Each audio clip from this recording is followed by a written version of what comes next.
आज घरात बरीच व्यवस्था होती. घरात लग्नाचे वातावरण होते. रुपालीच्या नणंद सियाचे लग्न 2 दिवसांनी होणार होते आणि आज तिचा पहिला संगीत कार्यक्रम होता. लग्नाच्या गर्दीत रुपालीला पार्लरमध्ये जाण्यासाठी वेळ मिळाला नाही.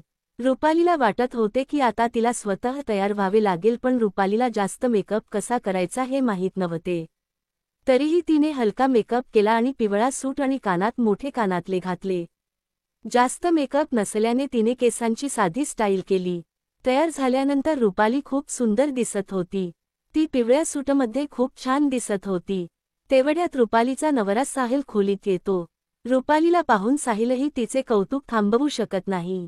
रुपालीने विषय टाळला आणि म्हणाली, तू काही कामासाठी आला आहेस का? साहिल म्हणाला, अरे हो, मी विसरलो होतो की आत्या तुला बोलावत आहेत. रुपालीने म्हटले, ठीक आहे, तू जा, मी येते. हे ऐकून साहिल खोलीतून निघून जातो आणि रुपाली फक्त हसते. रुपाली तिच्या आत्या सासूला भेटायला जाते. रुपालीला पाहून आत्या म्हणते, तू आज खूप सुंदर दिसत आहेस. त्यावर रुपाली हसते आणि रुपालीची नणंद सिया आणि सासू विमलाही तिथे असतात. सिया नुकतीच तयार होऊन पार्लरमधून परत आली होती. तिने गडद लाल रंगाचा लेहेंगा घातला होता आणि खूप छान केशरचना केली होती. सियाला आत्याने रुपालीचे असे कौतुक करणे आवडले नाही. ती रागाच्या भरात रुपालीला पाहते. सियाला वाटले की जरी मी तयार होऊन पार्लरमधून परत आले असले तरी आत्याने माझे कौतुक केले नाही आणि वहिनी घरी तयार झाली आहे. तरीही आत्या रुपालीचे कौतुक करत आहेत. सियाला असे पाहताना पाहून रुपालीला खूप विचित्र वाटले. ती सियाला सांगते, दीदी तू खूप सुंदर दिसत आहेस. धन्यवाद म्हटल्यानंतर सिया शांतपणे तिथून निघून जाते. मग आत्या रुपालीला तिच्यासोबत बाहेर येण्यास सांगतात, कारण शेजारच्या महिला देखील संगीतासाठी आल्या होत्या. सर्वजण गटात नाचायचे, ज्यासाठी रुपाली खूप उत्साहित होती. तिला खूप मजा यायची. इथेही तिला वाटले की तो गट नृत्य खूप मजेदार असेल. प्रथम आपण ढोलकवर गाणी आणि भजन गाऊ. त्यानंतर एकामागून एक महिला डीजेवर नाचू लागल्या. आता रुपाली घाबरली. तिने आजपर्यंत कधीही एकल नृत्य केले नव्हते. ग्रुप डान्समध्ये कोण काय करत आहे याकडे कोणी लक्ष देत नाही, पण एकल नृत्यात तेही इतक्या लोकांसमोर. तिला वाटले की ती नाचणार नाही, पण कोण ऐकणार होते. तिला नाचण्यासाठी उभे राहण्यास भाग पाडण्यात आले. नाचल्यानंतर सर्वांनी टाळ्या वाजवल्या आणि तिचे खूप कौतुक केले आणि अनेक महिलांनी तिचे कौतुक केले की रुपाली तू खूप छान नाचली आहेस. तिच्या सासूबाईंनीही हातवारे करून सांगितले की रुपाली तू खरोखर खूप छान नाचली आहेस. हे पाहून रुपाली खूप आनंदी झाली. तिला माहीत नव्हते की तिला इतके चांगले नाचता येते. मग रुपाली तिच्या नणंद सियाजवळ जाऊन बसली. तिने पाहिले की सियाने बॅकलेस ब्लाऊज घातला आहे आणि मागून सर्व दिसत आहे. दीदी तुझं ब्लाऊज बॅकलेस आहे आणि सर्व दिसत आहे, असे म्हणत रुपाली ठीक आहे म्हणण्याचा प्रयत्न करते. मग सिया म्हणते की ठीक आहे वहिनी, ही आजची फॅशन आहे. रुपालीला वाटले की सर्व दाखवणे ही देखील एक फॅशन आहे. हे खूप विचित्र आहे. तिला तिच्या लग्नाचा काळ आठवला. लग्नापूर्वी जेव्हा रुपालीचा लेहेंगा तयार झाला आणि आला तेव्हा रुपालीच्या सासू विमलाजींनी तो लेहेंगा पाहण्यासाठी बोलावला होता. लेहेंगा पाहून विमलाजी रागावल्या आणि त्यांनी रुपालीला फोन करून विचारले की लेहेंग्यावर ब्लाऊज का बनवला? तू कुर्ती का नाही बनवलीस? मग रुपाली तिला म्हणाली की लेहेंगा पाहिल्यानंतर सर्वजण म्हणाले की फक्त ब्लाऊज त्यावर चांगला दिसेल, कुर्ती चांगली दिसणार नाही. मग विमलाजीने रागात फोन डिस्कनेक्ट केला. त्यानंतर साहिलने फोन करून विचारले की तू ब्लाऊज का बनवला नाहीस? मम्मी रागावली. मग रुपालीने साहिलला ब्लाऊज न बनवण्याचे कारण सांगितले, पण आता रुपालीही रागावली. ती म्हणाली की माझा ब्लाऊज पूर्णपणे ठीक आहे. ना तो स्लीवलेस आहे, ना त्याला मोठा गळा आहे. लेहेंग्यात दुपट्टा आहे, जो ब्लाऊज पूर्णपणे झाकून टाकेल आणि जर खूप समस्या असेल तर मला सांगा की तुम्हाला साडीवर ब्लाऊज हवा आहे की फक्त कुर्ती? रुपाली रागावलेली पाहून साहिल म्हणाला नाही, नाही, असे काही नाही. मम्मी फक्त म्हणत होती की जे काही बनवले आहे ते ठीक आहे, तू रागावू नको. पण रुपालीला खूप वाईट वाटत होते. अचानक संगीताच्या मोठ्या आवाजात रुपाली वर्तमानात परतते आणि विमलाजींना पाहते, ज्या आपल्या मुलीला पाहून खूप आनंदित झाल्या होत्या. तिला ना तिच्या मुलीचा बॅकलेस ड्रेस दिसत होता, ना तिला तिच्या घराची मुली आठवत होती. लग्नाआधीच लोक त्यांच्या सुनेवर त्यांचे विचार लादू लागतात आणि लग्नाआधीच तिला नियंत्रित करायला लागतात. हळूहळू संगीत कार्यक्रम संपतो. सर्वजण आपापल्या घरी जातात. जेव्हा रुपालीही तिचे काम संपवून तिच्या खोलीत जाऊ लागते तेव्हा तिला जवळच्या खोलीतून आत्याचा आवाज ऐकू येतो. ज्यामध्ये तिचे नाव ऐकताच रुपाली काही क्षण थांबते. आत्या सियाला सांगत होत्या, रुपाली आज खूप सुंदर दिसत होती आणि ती खूप छान नाचत होती. हे ऐकून सिया म्हणाली, आत्या, याला सुंदर असणे म्हणत नाही. हे ऐकताच रुपालीही काही वस्तू घेण्याच्या बहाण्याने त्या खोलीत आली. सिया तिला पाहून शांत झाली. रुपालीने बहाण्याने काही वस्तू घेतल्या आणि तिच्या खोलीत गेली. तिला सियावर खूप राग आला होता की सिया तिच्यावर इतकी चिडली आहे की तिला तिची प्रशंसा इतर कोणाकडूनही ऐकू येत नाही. तेवढ्यात साहिल खोलीत येतो. रुपाली साहिलला सिया आणि आत्यामध्ये घडलेल्या सर्व गोष्टी सांगते आणि विचारते की सियाला माझ्याशी काय अडचण आहे. जर मी तिच्याबद्दल कोणालाही काहीही बोलत नाही तर ती माझ्याबद्दल असे कसे बोलू शकते. आणि गुपित म्हणजे तुझ्या आईने तिचा ड्रेस पाहिला नाही. लग्नापूर्वी माझा ब्लाऊज तू त्यासाठी खूप गोंधळ उडवला होता आणि तुला माहिती आहे की सियाने तिच्या लेहेंग्यावर ब्लाऊज बनवला होता. मग साहिल म्हणाला, ते सोड रुपाली, सियाला तुझा हेवा वाटला असेल की हे तिचे लग्न आहे आणि सर्वजण तुझी प्रशंसा करत आहेत. मग यात माझी चूक आहे का. रुपाली रागाने म्हणते, ही तुझी चूक नाही.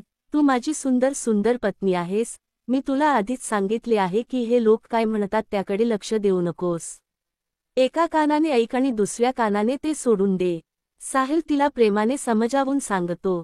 साहिलचे म्हणणे ऐकून रुपाली हसते, पण रुपाली विचार करू लागते की लोक सून आणि मुलगी यांच्यात इतका भेदभाव का करतात. सून ही कुणाची मुलगी नसते का. लोक त्यांच्या संकुचित विचारसरणीने इतर लोकांचे जीवन का कठीण करतात. ते छोट्या छोट्या गोष्टींवर टोमणे मारतात आणि फटकारतात. पण रुपालीला या सर्व गोष्टी मनातून काढून टाकणे चांगले वाटले आणि तिने साहिलला मागील वर्षातील ड्रेसेसबद्दलचा तिचा अनुभव सांगायला सुरुवात केली. शेवटी लग्नाचा दिवसही आला. लग्नाची व्यवस्था लग्नाच्या हॉलमध्ये झाली. आज रुपालीही पार्लरमध्ये तयार झाली. तिने हलक्या निळ्या रंगाचा लेहेंगा घातला होता, ज्यावर गुलाबी रंगाचा दुपट्टा होता. हलक्या निळ्या रंगाचा लेहेंगा तिच्या अंगावर खूप छान दिसत होता. आज रुपाली अप्सरापेक्षा कमी दिसत नव्हती. साहिल तिला पार्लरमधून घ्यायला गेला तेव्हा तोही क्षणभर तिच्याकडे पाहत राहिला. त्याला कधीच लक्षात आले नव्हते की त्याची बायको इतकी सुंदर आहे. गाडीत रिकाम्या हॉलमध्ये जाताना तो रुपालीला म्हणाला, तू आज खूप सुंदर दिसत आहेस. तू मला खुश करण्यासाठी हे बोलत आहेस का. मी खरं सांगतोय, तू खूप छान दिसतेस माहितीये.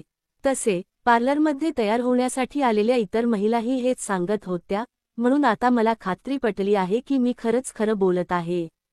रुपाली लाजून म्हणाली. साहिलही गाडी चालवताना वारंवार तिच्याकडे पाहत होता. हे पाहून रुपालीला जास्तच लाज वाटत होती. हॉलमध्ये बरेच नातेवाईक आले होते. साहिलच्या ऑफिसमधील लोकही त्यांच्या कुटुंबासह आले होते. साहिल सर्वांशी रुपालीची ओळख करून देत आहे. सर्वजण रुपालीला भेटून खूप आनंदी आहेत. रुपालीलाही त्यांना भेटून खूप बरं वाटतं.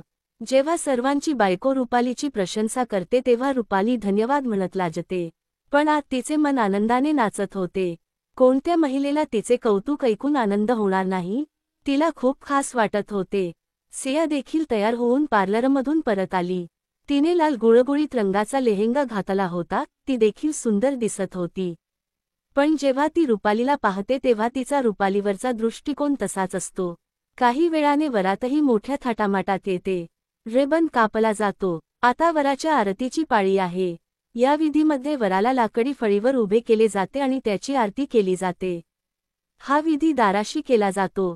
पण हे काय आहे. विमलाजी घरून फळी आणि आरतीचे ताट आणायला विसरली. खूप गोंधळ होतो. वराच्या स्वागतासाठी हा एक महत्त्वाचा विधी केला जातो. लोक कुजबुजायला लागतात. मग वराची आई पुढे येते आणि विमलाजीला सांगते, ठीक आहे बहीण, तुम्ही आरतीचे साहित्य मागवा, आरती स्टेजवर होईल. हे ऐकून विमलाजी सुटकेचानी श्वास सोडतात. मग विमलाजी साहिलला घरून लवकर फळी आणि आरतीचे ताट आणण्यासाठी पाठवतात. साहिल घरून आरतीचे साहित्य आणतो आणि वराची आरती विधी पूर्ण होते. आरती झाल्यानंतर लग्नाचा दुसरा भाग सुरू होतो. 7 फेऱ्यांनंतर वधूच्या आणि वराच्या साईडचे लोक विश्रांती घेऊ लागतात. मग वराची आई रुपालीकडे येते आणि म्हणते, बेटा, आमच्याकडे काही गाद्यांची कमतरता आहे. काही गाद्यांची व्यवस्था करता येईल का. हो काकू, मी आत्ताच व्यवस्था करते, तुम्ही बसा. रुपाली गाद्यांची व्यवस्था करायला जाते. वराची आई तिथे बसून वाट पाहते. रुपाली गाद्यांची व्यवस्था करते. काकू, मी गाद्या घालल्या आहेत. धन्यवाद बेटा. वराची आई निघून जाते. रुपाली देखील येते आणि घरातील महिलांजवळ बसते, ज्या आधीच काहीतरी बोलत होत्या. रुपाली, आमच्यासोबत बस, आम्ही तुमच्या लग्नापासून तुला भेटत आहोत. आता लग्न म्हणजे एकमेकांना भेटण्याचे निमित्त आहे, नाहीतर आजकाल कोणाकडे वेळ आहे? त्या महिलांपैकी एक रुपालीला म्हणते. दीदी, बरोबर आहे ना? खूप छान वाटले. तुम्हा सर्वांना भेटून बरे वाटले. तुम्ही लग्नाला आलात, आम्हालाही तुम्हाला भेटून खूप बरे वाटले. जणांना आज तुम्ही खूप गोंडस दिसत आहात. धन्यवाद दीदी. आम्ही सियाच्या सासूबद्दल बोलत होतो. ती किती छान आहे. आरतीचा काही प्रॉब्लेम होता. आम्हाला झोपायला गाद्या मिळत नव्हत्या. तरीही एक शब्दही बोलल्या नाही. ती शांतपणे गाद्या व्यवस्थित करत होती आणि तिथे विमला काकू आहेत. तिने तुझ्या लग्नात खूप गोंधळ घातला. तिने तुझ्या कुटुंबाला खूप फटकारले. तुला आठवतंय का दीदी? मी हे सगळं कसं विसरू शकते? जरी मला त्याबद्दल बोलायचं असलं तरी मी ते विसरू शकत नाही, असं विचारून रुपाली दुःखी होते. रुपालीच्या वडिलांनी रुपालीला तिच्या लग्नासाठी त्यांच्या क्षमतेपेक्षा जास्त दिले होते. साहिलच्या कुटुंबाची गाडी, त्यांच्या आवडीचे फर्निचर, वराच्या बाजूने त्यांच्या पसंतीचे कपडे, सर्व हुंडा त्यांच्या पसंतीचा होता. तरीही विमलाजी आणि तिचे पती रमाकांतजी त्यांना फोनवर वारंवार इशारा देत राहिले की लग्नात कोणतीही कमतरता राहू नये. रुपालीच्या वडिलांना त्यांच्या मुलीच्या लग्नात कोणतीही कमतरता राहू द्यायची नव्हती आणि त्यांनी मुलाच्या कुटुंबाच्या इच्छेनुसार तयारी केली, पण मुलाच्या कुटुंबाने लग्नात कोणतीही कमतरता राहू नये अशी वारंवार विनंती केल्यामुळे ते काळजीत होते. लग्न स्थानिक होते, त्यामुळे वरातीत येणारे लोकही निश्चित नव्हते. लग्न एका रिकाम्या हॉलमध्ये होत होते. रुपाली पार्लरमधूनच लग्नाच्या हॉलमध्ये पोहोचणार होती. कुटुंबातील सर्व सदस्य लग्नस्थळी पोहोचले होते. सर्वजण वरातीची अधीरतेने वाट पाहत होते. रुपालीची वहिनी, बहीण आणि कुटुंबातील इतर सर्व महिला दारात उभ्या असलेल्या वरातीची वाट पाहत होत्या. दुसरीकडे शहरातून पाहुणेही सतत येत जात होते. स्थानिक लग्न होते, त्यामुळे दोन्ही बाजूंचे लोक एकमेकांना ओळखत होते. रुपालीचे वडील आणि भाऊ त्यांचे स्वागत करण्यात व्यस्त होते. रुपालीची धाकटी बहीण रिया, जी आज खूप आनंदी होती कारण आज तिला बूट चोरण्याची संधी मिळणार होती, तिने बूट चोरण्याचे मोठे नियोजन केले होते. तेवढ्यात वरात येते आणि विधीमध्ये वराच्या आरतीची तयारी केली जाते, मग हा गोंधळ होतो. ती घरी मुलाची पट्टी विसरली. यावर विमलाजी रागावतात आणि मोठ्याने ओरडू लागतात. वराच्या आरतीमध्ये पट्टी ठेवावी लागते हे तुम्हाला कळण्याची पुरेशी समज नाही. तुम्हाला रीतिरिवाज आणि विधींची काहीच कल्पना नाही. तुम्हाला लोकांना वरातीचे स्वागत कसे करायचे हे माहीत नाही. जर तुम्ही लग्नाची तयारी व्यवस्थित करू शकत नसाल तर लग्न करण्याची काय गरज होती? विमलाजी म्हणाल्या. ती सतत तिच्या मनात येणारे बोलणे करत होती. रुपालीची वहिनी, बहीण आणि कुटुंबातील सदस्य शांतपणे तिचे बोलणे ऐकत होते. लग्नाला आलेले सर्व पाहुणे तिच्याकडे विचित्र नजरेने पाहत होते. त्यामुळे तिला खूप लाज वाटत होती. लग्नाचे वातावरण विचित्र झाले होते, पण विमलाजी थांबायला तयार नव्हत्या. रियाला खूप रडू येत होते. ती तिथे उभी राहू शकत नव्हती. सर्व पाहुणे हे दृश्य पाहत होते. मग कसा तरी विमलाजीच्या बहिणीने तिला शांत केले आणि दुसऱ्या बाजूला नेले. मग थोडी शांतता झाली. वराची आरती शांतपणे झाली. आता लग्नात कोणीही उत्साहित नव्हते. रुपालीचा भाऊ पंकज साहिलला स्टेजवर घेऊन जातो, पण तोपर्यंत सगळीकडे शांतता पसरते. विमलाजीच्या वागण्याने सर्वांना आश्चर्य वाटले की ती असे कसे करू शकते. सर्व पाहुण्यांसमोर ती मुलीच्या कुटुंबाला इतके कसे फटकारू शकते. पण विमलाजींना तिच्या निर्णयाबद्दल कोणताही पश्चात्ताप नव्हता. पंकचा मित्र रवी स्वतःवर नियंत्रण ठेवू शकला नाही. तो पंकजला म्हणतो, मित्रा, तू तुझ्या बहिणीचे लग्न कोणत्या प्रकारच्या लोकांमध्ये केलेस? हे खूप वाईट लोक आहेत. यावर पंकज म्हणतो, आम्ही त्यांच्याबद्दल चौकशी केली होती आणि नंतर सगळं बरोबर वाटलं. बघ मित्रा, मला ते बरोबर वाटत नाहीये. रवी पंकजला म्हणतो. आता पंकजलाही त्याच्या बहिणीची काळजी वाटत होती. तो विचार करत होता की इतक्या लोकांसमोर अशी वागणारी स्त्री तिच्या घरी काय करेल? ती कशी जगेल? पंकज अजूनही हे सगळं विचार करत होता. तोपर्यंत रुपाली हॉलमध्ये पोहोचते. लग्नाचे सर्व विधी होत होते, पण रुपालीला काहीतरी हरवल्यासारखे वाटत होते कारण कोणीही काहीही पाहू शकत नव्हते. आतापर्यंत कोणीही तिला सांगितले नव्हते की मोठा गोंधळ झाला आहे. कोणीही हसले नाही किंवा विनोद केला नाही. बूट चोरण्याचा कोणताही विधी नव्हता. लग्नानंतर रुपाली आणि साहिलला घरी नेण्यात आले होते कारण तिथून निरोप घ्यायचा होता. असे सर्वजण अनिच्छेने उपस्थित होते. रुपाली घरी पोहोचल्यावर तिच्या कुटुंबातील सदस्यांनी तिला एकटे नेले आणि लग्नात मोठा गोंधळ झाल्याचे सांगितले। रुपालीला हे कळून खूप वाईट वाटले आणि खूप रागही आला, तिच्या सासू विमलाजींवर नाही तर तिच्या कुटुंबातील सदस्यांवर, कारण त्यांनी तिचे बोलणे शांतपणे ऐकले। त्यांनी उत्तर द्यायला हवे होते। रुपाली विचार करू लागली की त्यांनी तिला आधी का सांगितले नाही? तिला अशा प्रकारे लग्न करायचे नव्हते ज्यामुळे तिच्या कुटुंबाचा अपमान होईल। त्यांनी हे करण्याची हिंमत कशी केली? मग रुपालीची आई तिला समजावून सांगू लागली, जे झाले ते झाले, तू रागाने सासरच्या घरी जाऊ नकोस, लग्नात हे सर्व घडते, आता तू लग्न केले आहेस, ते चांगले जग। रुपाली शांतपणे तिच्या आईचे ऐकत राहिली। आज पहिल्यांदाच तिला तिच्या अस्तित्वाचा पश्चाताप होत होता, त्यामुळे तिला तिच्या कुटुंबाची इतकी जाणीव झाली होती। तिला इतक्या गोष्टी ऐकाव्या लागत होत्या। मुलाचे पालक असणे इतके वाईट आहे का? त्यांना काही आदर नाही का? असा विचार करून रुपाली जड अंतःकरणाने घरातून निघून गेली। रुपाली कुठे हरवली? रुपालीच्या वहिनीने तिचा हात स्पर्श करत रुपालीला विचारले। रुपाली भूतकाळातील विषयातून परत आली। काय झाले? तू कुठे हरवली होतीस रुपाली? काही नाही दीदी, फक्त, ती हसून म्हणते की ती काहीतरी विचार करत आहे, पण ते हास्य तिच्या आतलं दुःख लपवू शकत नाही। मग एक महिला तिला विचारते, रुपाली, तू तुझ्या माहेरी नातेवाईकांना भेटू शकत नाहीस का? ते लग्नाला आले नाहीत। मग रुपाली एक दीर्घ श्वास घेते आणि म्हणते, दीदी, ते कसे येऊ शकतात? त्यांना आमंत्रित केले नव्हते, तेव्हा त्यांना लग्नाचे कार्डही दिले नव्हते। रुपाली या प्रश्नाचे उत्तर देऊन कंटाळली होती। आतापर्यंत तिचे नातेवाईक तिच्या माहेरी नातेवाईकांबद्दल विचारत होते। प्रत्येक वेळी उत्तर देताना तिचे मन दुखावले जात असे। त्यांना लग्नाचे कार्ड दिले गेले नाही, हे खूप चांगले झाले आहे। त्यांच्या नातेवाईकांसोबत असे कोण करते? प्रकरण काहीही असो, त्यांनी कार्ड द्यायला हवे होते। दीदी, इथे जे काही होते ते कमी आहे, तुला सर्व काही माहीत आहे, असे म्हणत रुपाली शांत होते। रुपालीला असे दुःखी पाहून एक बाई विषय बदलते। रुपाली, सियाचे दागिने खूप सुंदर आहेत, पण तिचा लेहेंगा तितका खास नाही। तो साधा लाल रंग आहे, तो वेगळा दिसत नाही का? त्याची किंमत किती आहे? त्याची किंमत 40,000 आहे दीदी, इतके पैसे खर्च केलेत, ते परवडणार नाही। तुझा लेहेंगा खूप सुंदर आहे, तू तो इथून विकत घेतला आहेस, मुंबईवरून? नाही दीदी, मी तो पुण्यातून विकत घेतला आहे। माझी एक मैत्रीण फॅशन डिझायनर आहे, तिने तो माझ्यासाठी आणला आहे। तिला कपडे आणि फॅशनबद्दल खूप ज्ञान आहे। ते दिसते आहे, निळ्या रंगाचा सूटही वेगळा आहे। वहिनी लेहेंगा पाहताना म्हणते। असे बोलत असताना निरोपाची वेळही आली। निरोपाच्या वेळी सियाची सासू विमलाजींना दुःखाने सांत्वन देते की ती सियाला तिच्या मुलीसारखीच ठेवेल। हे शब्द ऐकून रुपाली विमलाजीकडे पाहते, जी तिच्या मुलीवर प्रेम करत होती।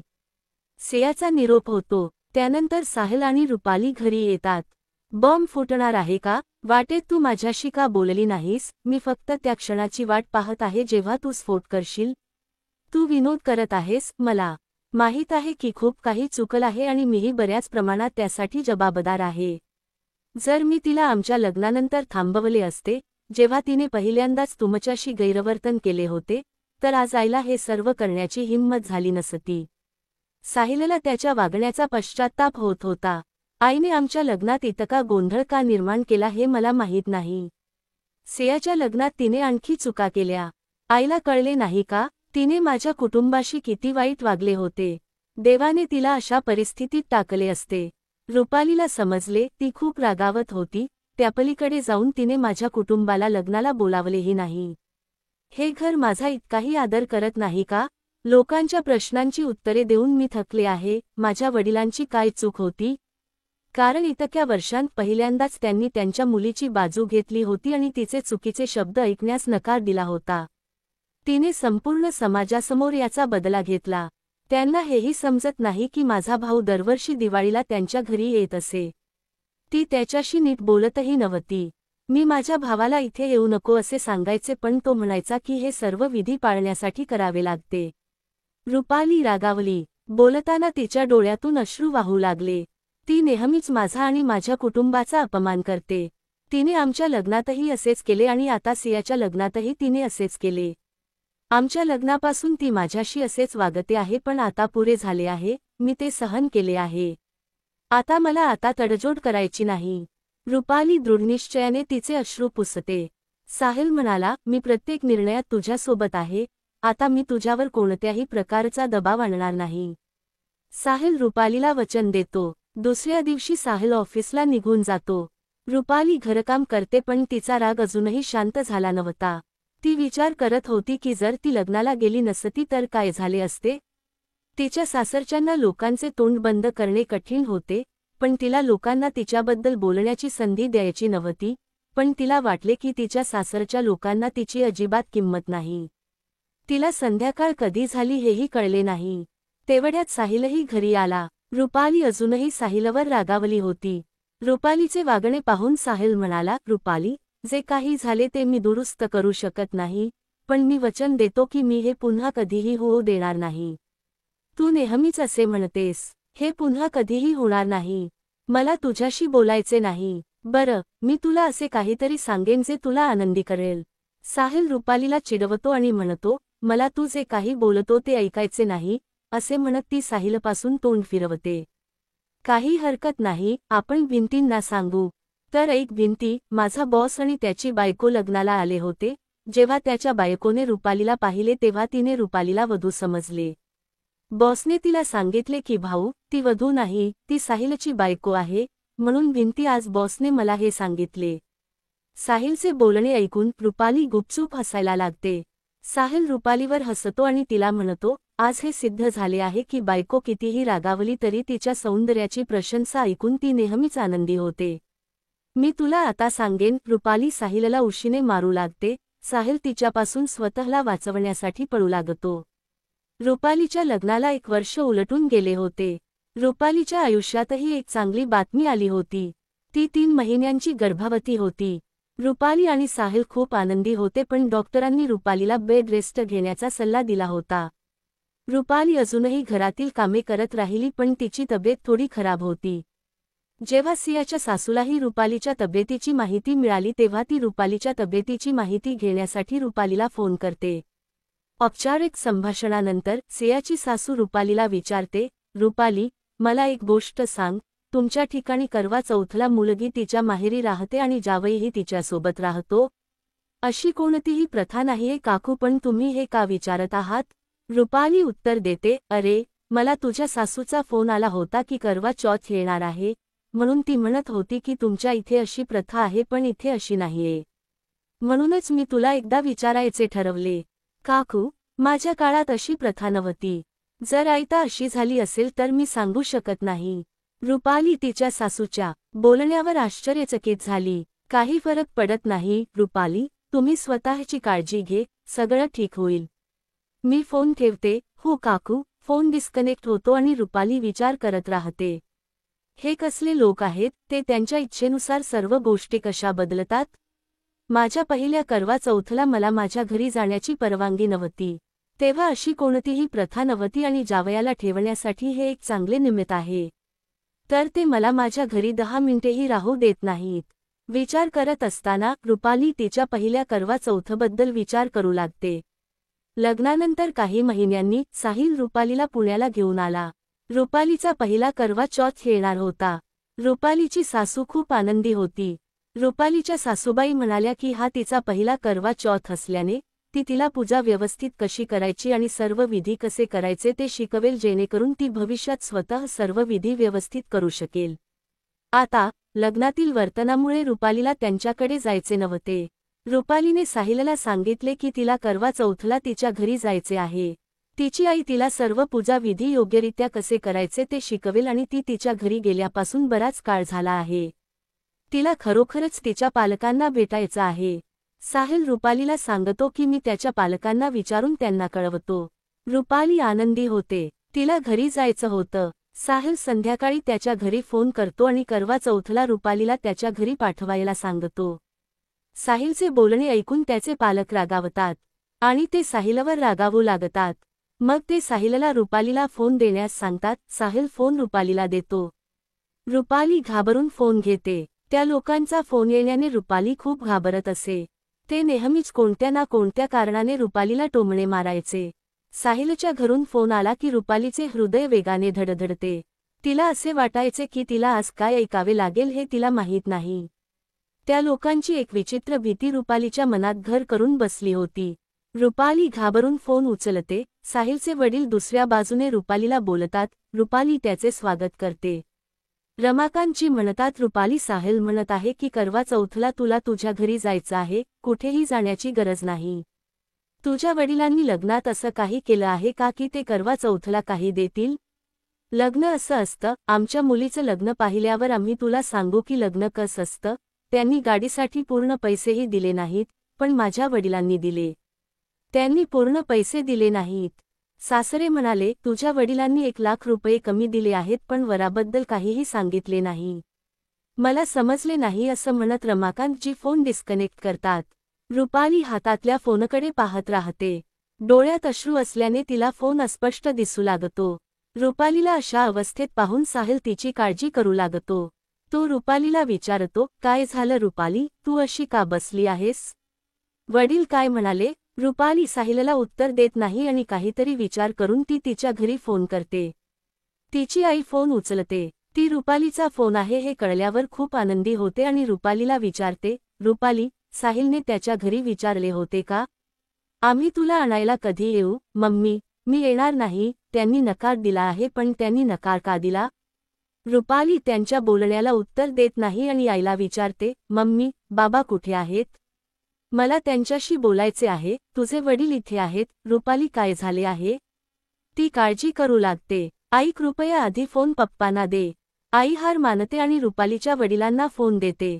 रुपालीचे वडील फोन घेतात. रुपाली, काय झाले बेटा? पप्पा, गाडीसाठी तुम्ही किती पैसे दिलेस ते सांगा. बेटा, त्यांनी जे काही मागितले होते ते तू पूर्ण 10,00,000 दिलेत, पण साहिलचे वडील म्हणत आहेत की तुम्ही 1,00,000 कमी दिलेत. नाही बेटा, मी पूर्ण रक्कम दिली. आमच्याकडे एक साक्षीदारही आहे. मी सगळे पैसे मोजून लग्न ठरवणाऱ्यांना दिले आहेत. मग ते असं का म्हणत आहेत? ते सोडून दे बेटा, लग्नात हे सगळं घडतं. या गोष्टी गांभीर्याने घेतल्या जात नाहीत. नाही बाबा, तुम्ही सगळे पैसे दिले असताना ही काही छोटी गोष्ट नाही. मग ते हे कसं नाकारू शकतात? तुम्ही त्यांच्याकडे जाऊन हे प्रकरण मिटवा. ठीक आहे रुपाली, हे सगळं नातेवाईकांमध्ये घडतं. असो, आम्ही मुलीचे कुटुंब आहोत पप्पा. जर तुम्ही त्यांच्याकडे जाऊन हे प्रकरण मिटवले नाही तर मी कधीही या गाडीत बसणार नाही. नाही नाही रुपाली, आम्ही ही गाडी तुमच्यासाठी दिली आहे. जर तू या गाडीत बसणार नाही तर आमच्या कष्टाचा काय उपयोग? ठीक आहे, मी उद्या तुमच्या काकांसोबत तुझ्या सासरच्या घरी येईन. तू आनंदी राहा. पप्पा, ठीक आहे, आता मी फोन ठेवते. मी उद्या तुमच्याशी बोलेन. ठीक आहे. फोन डिस्कनेक्ट होतो. साहिल शांतपणे रुपालीच्या शेजारी बसला होता. त्यानंतर तोही ऐकत होता. त्याला काय होत आहे ते समजत नव्हते. फोन डिस्कनेक्ट झाल्यानंतर साहिल रुपालीला तिच्या दुःखाचे कारण विचारतो. रुपालीने त्याला सर्व काही सांगितले. हे कळल्यानंतर साहिलला खूप वाईट वाटते. तो म्हणतो, रुपाली, तू माझ्यामुळे दुःखी आहेस. तुला हे सर्व ऐकावे लागते. जितके जास्त मला वाटते की सर्वजण आनंदाने एकत्र राहतील तितकेच माझे आईवडील अशा गोष्टी करतात की मला अपराधी वाटू लागते. मला माहीत नाही की या गोष्टी कधी बरोबर होतील की नाही. जोपर्यंत त्या इतरांना समान आदर देत नाहीत तोपर्यंत या गोष्टी बरोबर असू शकत नाहीत.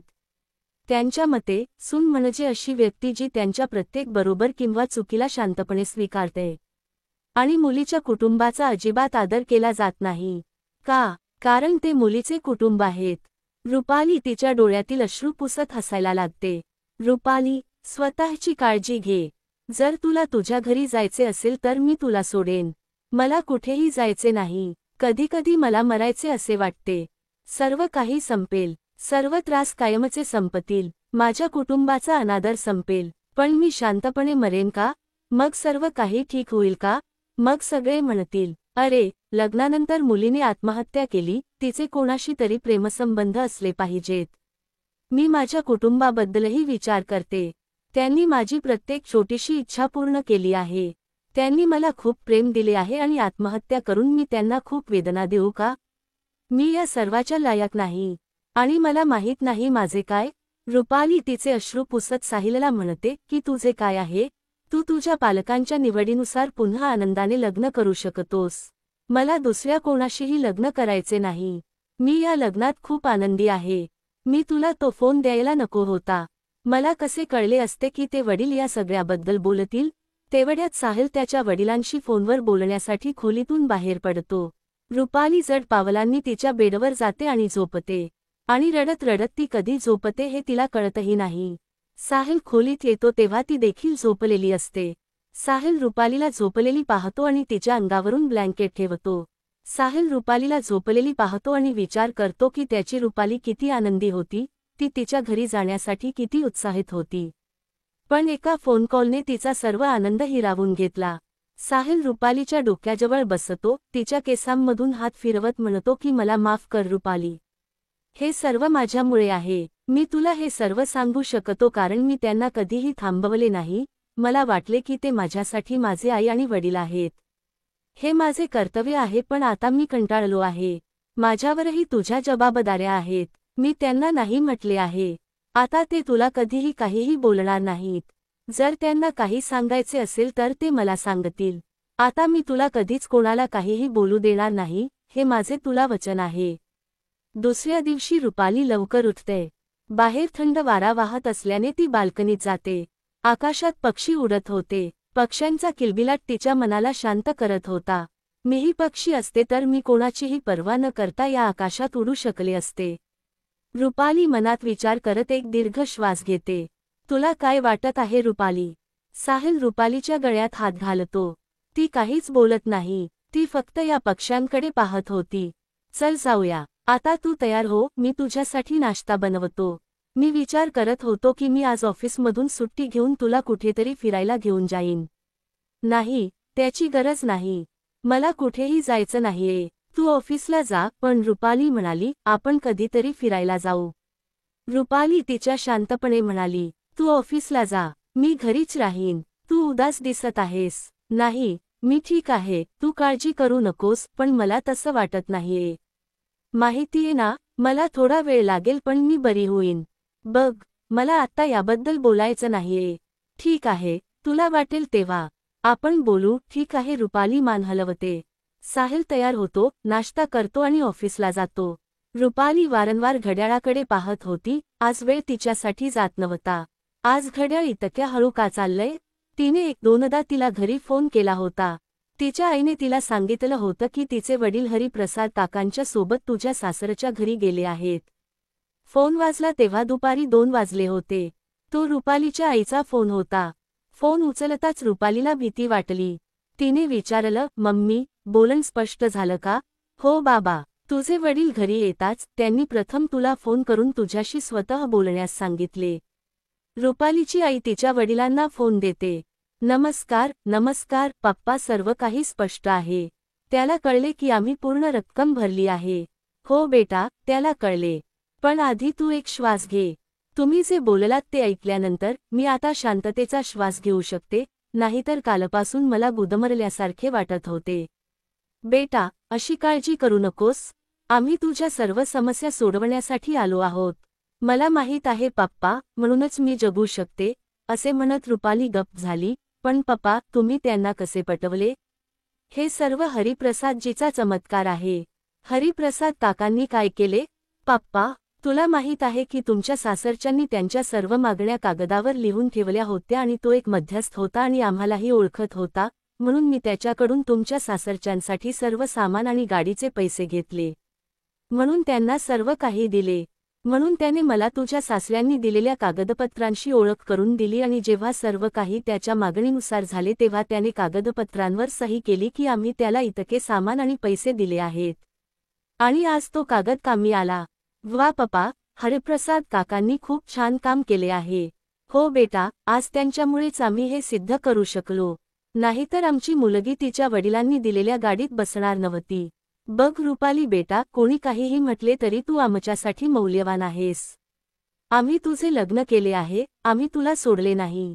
जर आम्ही त्यांचे चुकीचे बोलणे सहन केले तर ते तुझ्या आनंदासाठी आहे आणि जर तू आनंदी नसशील तर या सगळ्याचा काय उपयोग?